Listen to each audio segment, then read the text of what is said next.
We had met, I loved you through the window from the backyard.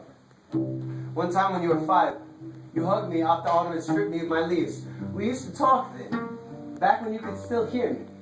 I told you to squeeze me tighter, dry your eyes, my knots are what make me this beautiful. I shed my leaves on purpose so I can catch snowflakes on my fingertips to show you when you get home from school. I gave you every piece of fruit I ever produced, dropping the ripe and ready to free my fingers to make more. You only deserve the fresh. So I grew tirelessly in an attempt to be a one-trunk orchard, my arms only strengthened to feed and hold. As you grew, you forgot how to hear me. Talked with the wisdom passed down to imaginary friends in ADD, discounting my assurances that the purpose of life is growth, to let your heart unfold, blossom into fruits to feed weary souls, son. Let your arms stretch out wider every year. Learn from the redwoods, keep your head in the clouds while staying firmly rooted in the ground. Despite what they tell you, this is not a dichotomy. Pessimists just don't speak with us trees. You had a chance.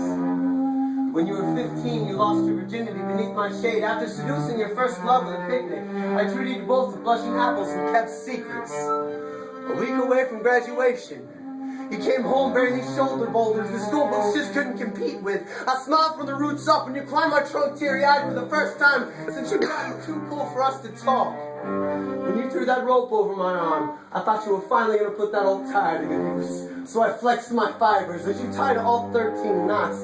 I didn't understand. When you put your head where that old spare should have been. When you adorned yourself with that unfashionable necklace like a sigh of relief.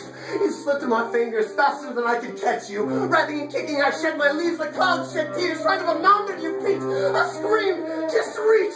I swear, if you grab my hand, I'll grow you a peach.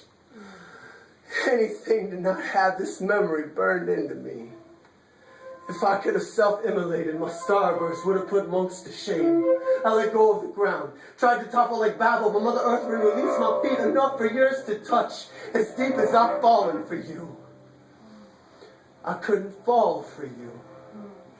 So I just rocked you to sleep, like your grandmother's chair, made from my grandmother's spine. We swayed together all afternoon to around 9 when the paramedics came to pluck you, my most precious of all fruits.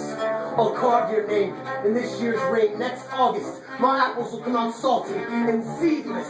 I'll do nothing but taunt every bulldozer to pass me like a bull in the barrel when finally comes to take me, shade me into a million sheets, leave the slice of my skin a poem of remembrance. I'll forever die towards lightning bolts in an attempt to follow you back to that heavenly mansion with that one open space in the backyard. I'm coming home for